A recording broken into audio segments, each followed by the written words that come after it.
Welcome back. If you are just joining, you are watching Daily Politics on Trust TV. Do well to follow the conversation across our social platforms on Facebook, Instagram, and watch us live on YouTube.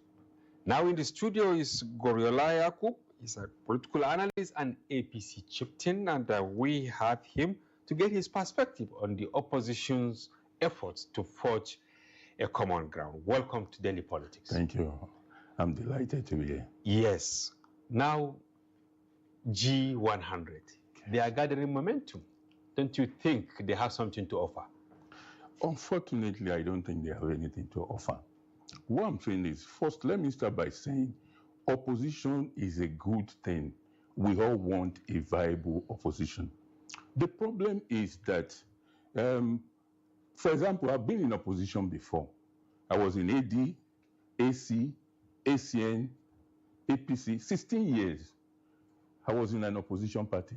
So is the current president. So we're not alien to what being in opposition is. These people you are calling opposition, I don't think they understand what is the role of opposition. Many of them were part of AC, ACN, AD, or whatever name you call, including the APC that you people are now showcasing and trying to defend. Name one of them. Let's even take them one by one. Alhaji Abubakar, Atiku Abubakar. Yes. The problem with Alhaji Atiku is like what we call platform pilgrimage. Platform pilgrimage. Yes. I'm hearing this for the first time. He was in PDP for 8 years. He came to us briefly in AC. He left AC. He went back to PDP. Then he stayed in PDP. He came back to APC when APC was formed. Then he has been on a journey of one party to the other, and now ADC. The problem is that for you to, there's a place for consistency in anything you want to do. So how do you play the role of opposition when you are not consistent? When you move, take Peter Obi, he has moved from PDP to HAPGA, to ADC, to Labour, to ADC, to NDC. You see, a rolling stone gathers no moss. This is the problem with these people. Now you are talking about G100. How many, they were all in the same, they were all around them, ADC some few days ago. What happened? Ambition. Every one of those people wants to either be a president or a vice president. Rabi Kwankwaso said so. That's why he left NDC and ADC to form NDC with Peter Obi. We always want to have, the two opposing sides together, but resistance from both ends. I wish I had the two of you, but you watched my conversation with Dr. Laden Salu. Yes, he said they want to reverse some of the policies of President Tinubu, even though I probe further whether... They will never did it. I was listening. You asked him specific questions. What would you do differently? You even told him, would you remove fuel subsidy? Is it the forest unification? He cannot answer. You ask him a lot of specific questions. You ask him that, it didn't happen in Ibadan. Why would it happen now? You ask him about framework. He was talking about Obama. He was talking some American story. Was he not making sense? Was not making sense because, see, do you know the only thing that is bringing opposition together? Okay, Tinubu must go. Who must come? Tinubu's policies are bad. What do you replace? But don't you think Nigerians are with them? Okay, since you say he didn't answer them, I want you to answer. Do you think the removal of fuel subsidy has human face? Okay, see, my brother, let's say there is a cancer patient, right? A cancer patient, you are talking, do we do chemotherapy or are you going to give a cancer patient painkillers? See, let's face facts. What did President Tinubu make on ground? I think we have passed that stage long ago. So where are we now? We're now, Zach gave a very good analysis that I love. So now when you are referring to the service, yes. He said when a plane wants to take off, there will be turbulence, right? You will fasten your seatbelt. But you now get to the cruising level where you are now free. See, the problem is this: every economic transformation, we go through a path. For three and a half years, still my brother, in give me an turbulence. Example. Give me not turbulence. We are now in stability. How? The economy. How much do you buy? Okay, fuel? good. So let me explain to you. Okay. No, on the issue of fuel, on the issue of those things, we are no longer going to live any lie. The price of fuel will be determined by the market prices. That's just the reality. Dangote, we can't go to Dangote now and say, produce your fuel because he has to buy crude. So we are not going to say to Dangote, so please go and do fuel for. And the reality is the price of fuel is not going to go down. Even our neighbors, Egypt, is not as expensive as it is in Nigeria. Yes. Why are you people in the APC always giving different reason? Okay, Dangote has to buy it before you are saying Dangote, once he comes on board, Nigerians will get cheaper oil. And besides this, most of these countries put on ground mitigators. They put serious shock absorbers to the extent like subsidy on transportation. Do you have it in Abuja? Okay, so or in my village in Katsina? So, my brother, let's use an analogy. All right. Well, it's almost like you saying, number one, those countries can still afford fuel subsidy. They can still. You see, the reality. Are they different from Nigeria? Yes, they are different. How? Because, listen, look at the population, look at the resources they have. You go to United Arab Emirates. Do you know the population of the United Arab Emirates? Do you know the resources they have? You can't compare a rich man that has 3 kids with an average man that has 100 kids. How do you take? You can't do that comparison. How is America mitigating it? Is our population as much as that of America or China with 1.4 billion do you know people? The size of America's economy? You can't. You see, you are looking at the end of the day, it is what you have that you will share. You get what I'm saying? Look at the size of American economy and compare it with Nigerian economy. Right? But one part I want to take you to that is very interesting is this. Anytime you speak to opposition, just ask them a question. What is this situation? You want to come and change it, right? What would you do to change it? They're talking about policy of President Tinubu. Okay, if we have seen the policy of President Tinubu, what is going to be your policy and what would you change? So are you going to come to Nigeria to... Well, they keep telling us that they have all of this is very dear to their heart and they keep it there. After the 18th August convention or summit in Abuja, they will now arrive. They will remove the veil. But let's face facts now. Number one, even before they form the party, they are supposed to have a manifesto. Maybe they have it. They just don't want it. They just want to keep it. They do not have an alternative. Do you know what they want to do? No. They just want a situation where they will say, remove the president, give me power. How does it work? And then you ask another question. They are meeting. Which one of these people will step down for each other? Let me ask you, do you think one of them will step? Never, because the man that spoke to you was an Atiku person. I can bet you if which Atiku will never do. How do you know? If you wanted to, he would have, if during their primaries, why did Peter Obi and Kwankwaso, why did they leave? Because they were defeated by Atiku. No, they never even waited. They didn't wait to be defeated. They know they will be defeated. Okay. Even Amechi that was defeated, what did he say? What did the former government, secretary to government say about their primaries? See, these people, let me tell you, there's a model for coalition. It's happened before. What happened? The ACN, CPC, the opposition parties, they came together and they became one party, APC. So which was merger. Yes, major. That was the Yes, framework I yes, asked. yes, we asked him about it. They don't have a framework because even this meeting they are going to have, what will be the framework? Is it that they will endorse? You were asking specific questions.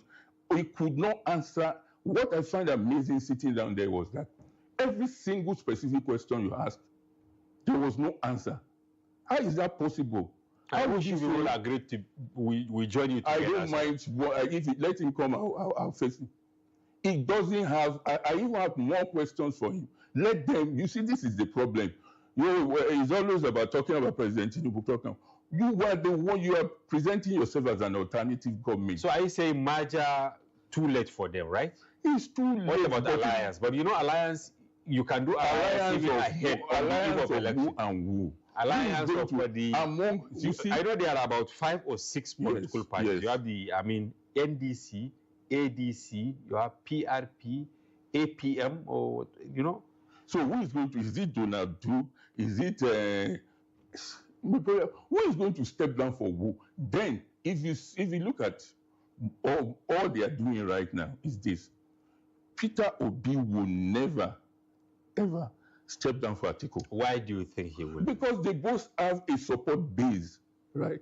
That is attached to the ambition, the presidential ambition. You want to say they have fanatic followership? Yes, based on they have whatever we call it, but their followers are following them because they believe, obedient believe Peter Obi is the only one, and that they believe can be the right president. Obi or nothing. Or nothing. And you have the articulates. Like your guest. Because you ask him, you see. But are you surprised? Are you surprised that Kwankwaso, he has his followership in the north? You can't take that away from him. No, see. But is it that he didn't suppress? Don't say in the north. In the last 2023 election, right? Yeah. Please go and check the record. Well, he also did not score 25%. He had more than 1 million votes in Kano. He got in some, Kano. votes in Katsina, in Jigawa, even in Bauchi. Even in Taraba, he got some votes. President Tinubu defeated him in every northwest state, apart from Kano. In the north, there is no place President Tinubu did not have more numbers than Kwankwaso. Look, but you forgot that the APC, specifically the Tinubu, Macron, they looked for him. Look, let me give you and see. This is the strategy of President Tinubu. You look for as many people to put into your team as possible. You don't drive anybody away. Okay, Elijah Kwankwaso came, right? He was giving conditions, but look at it. How many of his people followed him? Look, do you know the implication? Because they believed in him. They wanted him to be. If they believe in him, the governor did not follow him. Senators did not follow him. House of Reps members did not follow him. Chairman of local government did not follow him. It is an indication, right, that he has gone the wrong way. Okay, now he spent so much time explaining how about his vice presidential candidate. Incidentally, in 2022, the same Kwankwaso was explaining why in himself as a northerner, right, cannot be a running mate to Peter Obi. Go to their records of what he said. Why did he made a U-turn this time around? Because he gave himself a objective. Either he would be a vice presidential candidate or a presidential candidate. And with the mood he now feels, the only thing available to him is to be a vice presidential candidate. But I want to tell you something. It could turn out to be Alhaji Kwankwaso's worst political move. He made the worst political move. Yes, I feel so. I feel that if he thinks that this will help his 2031. Oh, you think are you suspecting that of course that's his calculation. That's of course. It's not about 2027. No, of course, no. It's deep within Alhaji Kwankwaso, right? He knows Peter Obi is not good. There's no pathway for Peter Obi. Complete the statement. There's no pathway for Peter Obi, not in the north. Okay, let me give you an example. If Alhaji Kwankwaso was the top of a ticket, right, and he could not deliver the north to himself, how will he deliver the north to Peter Obi? The election results are there. He did not have 25%. Is it that he set a trap for Peter Obi? now, or what do you think? See, and that's why he was not able to convince most of his lieutenants to go with him. Do you know the implication? The governor did not go with him, senators did not go with him. Even the only NDC senator has left. See, there's this, I don't know, there's this proverb where I come from, that when you are a leader and you move forward and you look back and you can't see your followers, something is wrong. So something is wrong. Something is wrong. Yeah, okay, at the beginning, or at the zenith, let me put it that way, of the ADC crisis, when these elements left, it's like you in the APC were a bit happy that, okay, after all, these people have now moved their separate ways. Now they are trying to come together, but you people appear agitated, because we had George Akume yesterday, we had the general yesterday, all of them saying that on something you know is inevitable.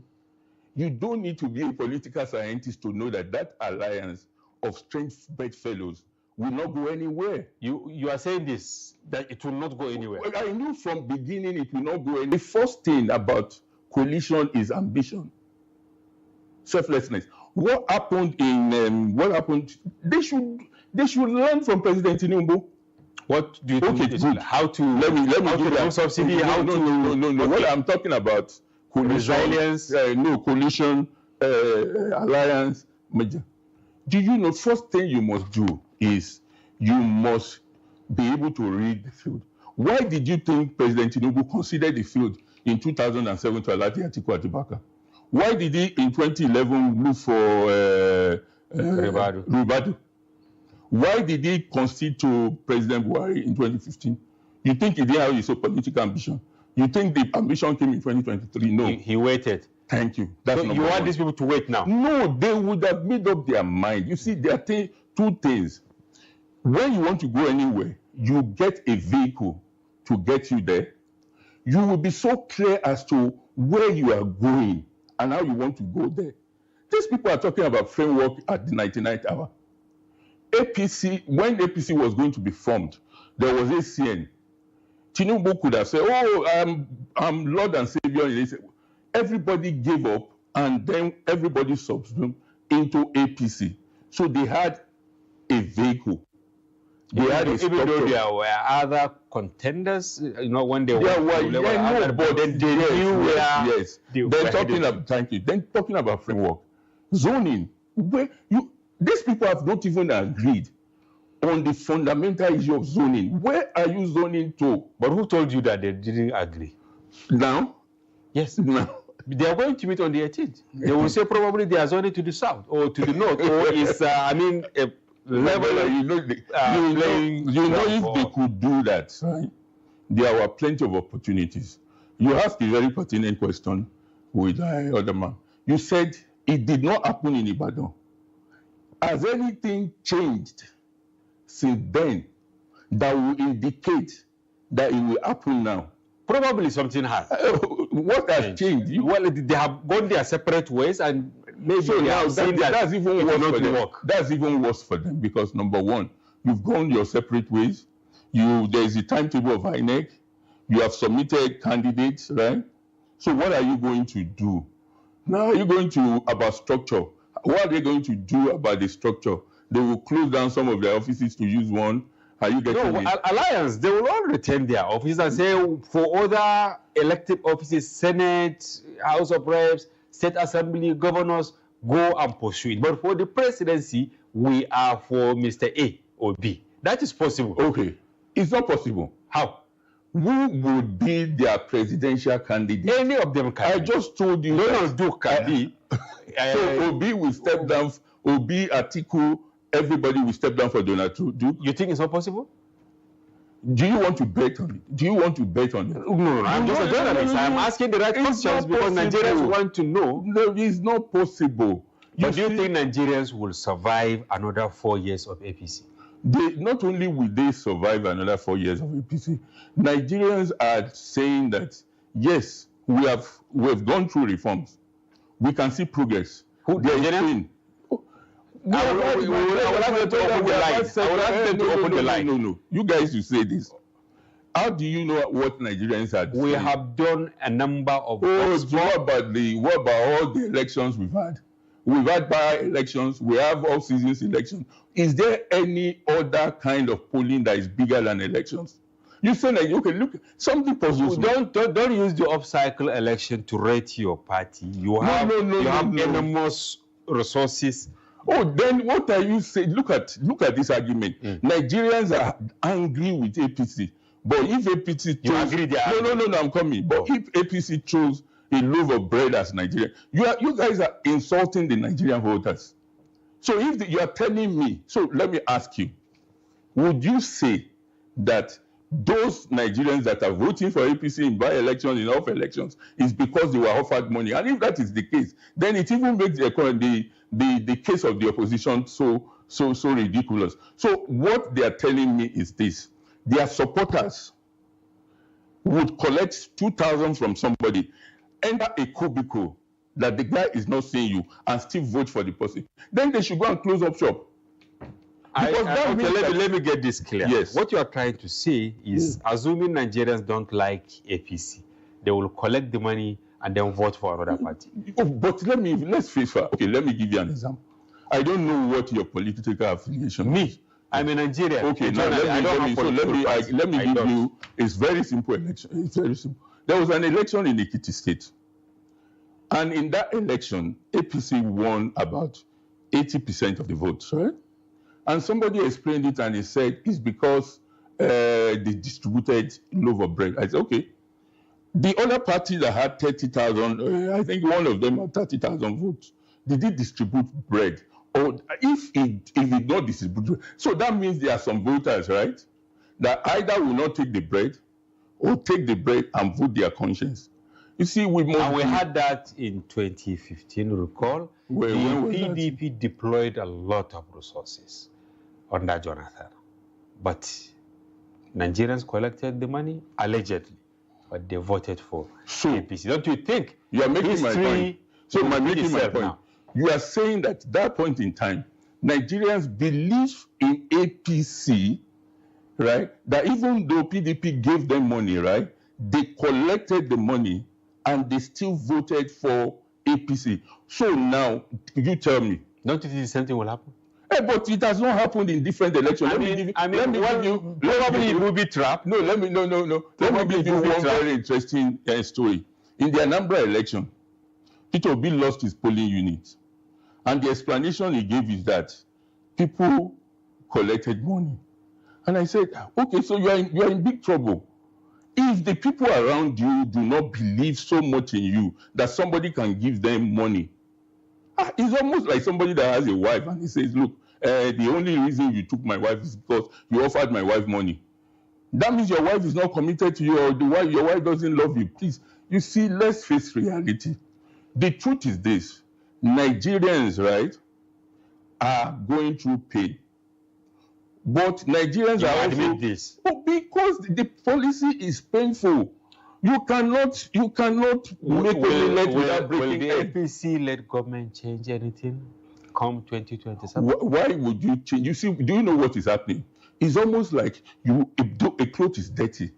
You've gone to wash the clothes. You've done everything. Now the cloth is drying. And somebody now says the solution is to take that cloth again, dip into dirty water. No. What will happen to transportation? What will happen to, inner roads? Now, almost all the budget has been diverted to coastal highway. From here, you can go to. Do you want me to list the number of roads? No, we don't have that time, but list 3 so that I can counter you. Okay. Thank you. You see the work going on Ife Ibadan. Ife Ibadan. Yes. Ibadan to Ilesha Road. Oshogbo to even Ibadan to Lagos is contentious as we speak. No, so multiple accidents 2 weeks ago. Multiple accidents. Yes. What has it got to do with road? There is no government, my brother, that is working on infrastructure. The infrastructural revolution that is going on right now, there is no way. Please, there is no. I can give you the list. I'm not talking about the big ones, though. So it's not true. And by the way, I hope you know that a lot of work is going on the Sokoto Badagry road. How many kilometers? Okay. See, let me tell you, they've broken into different sections, right? You have to if you put all of them. No, I can show you the video. There is a video every day you can. So that one will be delivered. Yes. So finally, what will, because we have come to the end of I wish we have more time. Well, so what is your message to these people who are the G100, and what is your message to Nigerians? This should be less than 1 minute. My message to the G100: go and read, go and study the merger that was formed in 2013. If truly you are committed to bringing opposition together, the way they're going about it, they are not serious. Okay, so then to Nigerians, they should continue to exercise patience. No, to believe that there is progress. There is the progress because the economy is now getting stable. I'm tempted to say believing is one thing and reality is another. No, but you see, okay, the thing now is this. Do they want to go back to the beginning? Because the people who are talking Some have been saying, take us back to Jonathan time, not even Buhari It's time. not possible because the money is not, look, you see, my brother, he's just like you. Sorry, I don't know if I can do this. Your kids, you were sending your kids, right, to university in England, right? Then maybe you lost your salary, you don't have that capacity to send them to England again. Of course, they will say, oh, daddy, take us to when we were in England. The problem is you don't have the money. But your government said they have a lot of resources, a lot of money. Yes, they have a lot of resources. Where is it going to? Towards developmental, productive, not consume. You know, in the days of subsidy, we were borrowing to consume. But now we are borrowing to create infrastructure. But people are dying of hunger. But compared to when state government could not pay salaries. All right. Thank you very much. I wish we have more time, Gorola Yakubu, APC chieftain, to continue with this conversation. Thank you so much. Nigerians need a lot of answers. They keep asking questions, so we'll bring you back. Thank you so much. And viewers, that's a wrap for today's package of Daily Politics. Join us tomorrow.